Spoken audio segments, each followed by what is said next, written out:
दोस्तों मेरे चैनल पर आपका स्वागत है, खास करके आंगनवाड़ी सेविका सहायिकाओं का भी। चलिए आज बात करेंगे आंगनवाड़ी सेविका सहायिकाएँ जो हैं वो कितना विकट परिस्थिति में वो काम करती हैं, जिसे कोई देखने वाला, कोई सुनने वाला, कोई समझने वाला नहीं है। लेकिन उसके बावजूद उनके काम पर उंगली उठाया जाता है। सवाल ये उठता है कि आखिर क्यों? क्या कभी आपने सोचा है कि आंगनवाड़ी सेविका सहायिकाओं का पेमेंट कितने दिन से लंबित है, बाधित है, और उनको पोषाहार भी जो है वो समय से नहीं दिया जाता है, और पोषाहार जो दिया जाता है उसमें कमीशन खोरी कितना है? इस पर कोई भी ग्रामीण इस पर बात करने के लिए तैयार नहीं होते। सीधे एक ही सवाल दागा जाता है कि मेरे यहाँ पोषाहार नहीं मिलते हैं, मेरे यहाँ आंगनवाड़ी केंद्र में पढ़ाई नहीं होती है, मेरे यहाँ आंगनवाड़ी केंद्र में कोई आता नहीं है। बस यही बातें की ज़्यादा चर्चा होती है। दोस्तों अभी मैं बात कर रहा हूँ एक ऐसे विषय को लेकर के जो आपका दिल को झकझोर देगा। देखिए अभी बिहार में भीषण गर्मी पड़ रही है, ठीक है? तो भीषण गर्मी पड़ रही है तो इसमें एक सहायिका जो हैं वो अंडा की जगह खीरा दी। ठंडा है खीरा, चलिए ठीक है, तो फल भी देना रहता है, अंडा भी देना रहता है, सप्ताह में 2 दिन देना रहता है।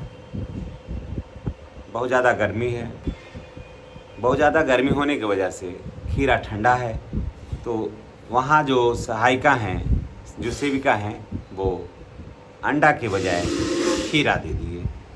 अब ग्रामीणों में इस बात को लेकर के हंगामा है कि आखिर खीरा क्यों दिया गया? खीरा क्यों दिया गया?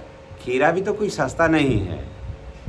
4 खीरा 1 केजी ऐसे भी चढ़ता है, तो अंडा से कम महंगा सस्ता थोड़ी पड़ा। खीरा भी तो महंगाई में है। जिस क्षेत्र में आंगनवाड़ी केंद्र चलता है वहाँ से बाज़ार की दूरी काफ़ी अधिक होती है, गर्मी का समय है, तो अंडा लोग खाना पसंद नहीं करते हैं। तो उसकी जगह सहायिका जो है, सेविका जो है वो परोस दिए खीरा। अब इस ग्रामीणों को आरोप है कि वो खीरा क्यों दी, अंडा क्यों नहीं दी। उसी ग्रामीण का बच्चा अगर कहे कि आज हमको सिझा हुआ उबाला हुआ अंडा दीजिए, सिझा हुआ अंडा दीजिए, तो वही माता पिता कहेंगे कि गर्मी में अंडा खाएगा, गर्मी में अंडा मत खाओ, खीरा खा लो, संतरा खा लो, ये कहेंगे। लेकिन उन्हीं के बच्चा को अगर वहाँ अंडा के बजाय खीरा दिया जाता है, छील करके, काट करके, नमक लगा के दे दिया जा रहा है, तो उसका लोग विरोध करते हैं। यानी कि जितना ही अच्छा करिएगा उतना ज़्यादा विरोध है। और कोई भी जो सहायिका हैं, वो सेविका हैं, वो सोच समझ करके, अच्छा ही सोच करके दिए होंगे कि गर्मी में काहे दें अंडा, उससे बढ़िया है कि बच्चों को खीरा दे देते हैं। खीरा अच्छा भी लगता है, सब कोई खीरा खाता है, तरबूज खाता है सब कोई गर्मी में। लेकिन ये बात आम लोगों को तो ठीक लगता है, लेकिन ग्रामीण को ये गवारा गुजरता है कि अंडा ही देना चाहिए, अंडा क्यों नहीं दिया? अंडा मेनू में है तो अंडा दो। ठीक है, अंडा मेनू में है तो अंडा मिलेगा, लेकिन परिस्थिति को भी देखिए, कितना गर्मी है। कोनो अंडा मुर्गी का नहीं बना हुआ रहता है, मुर्गी अंडा नहीं देती है, उसको जो बाज़ार में उपलब्ध है वो मुर्गी का अंडा उपलब्ध नहीं है। वो अंडा केमिकल से तैयार किया हुआ रहता है। अंडा जैसे अंडा करते हैं ना, तो वो केमिकल से तैयार अंडा है। उससे बढ़िया उबाला हुआ है आलू, वो अंडा ठीक नहीं है। समझ गए? इस बात को समझने का प्रयास करिए। तो अब दोस्तों इसमें हम लोग क्या कहें, आप भी कमेंट करके बताइएगा।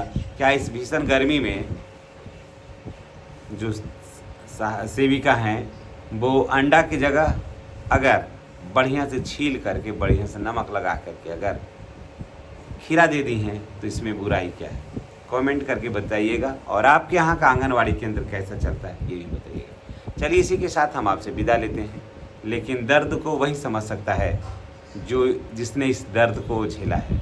आंगनवाड़ी को खुशियों को सबसे देखा नहीं जाता है, क्योंकि आस पड़ोस वाले जो है ना, वो सोचते हैं कि इसको कैसे परेशान किया जाए, इस पर ज़्यादा यकीन करते हैं। चलिए नेक्स्ट वीडियो में हमारी और आपकी फिर मुलाकात होगी। चैनल पर नए हैं तो चैनल को सब्सक्राइब करना नहीं भूलिएगा। धन्यवाद।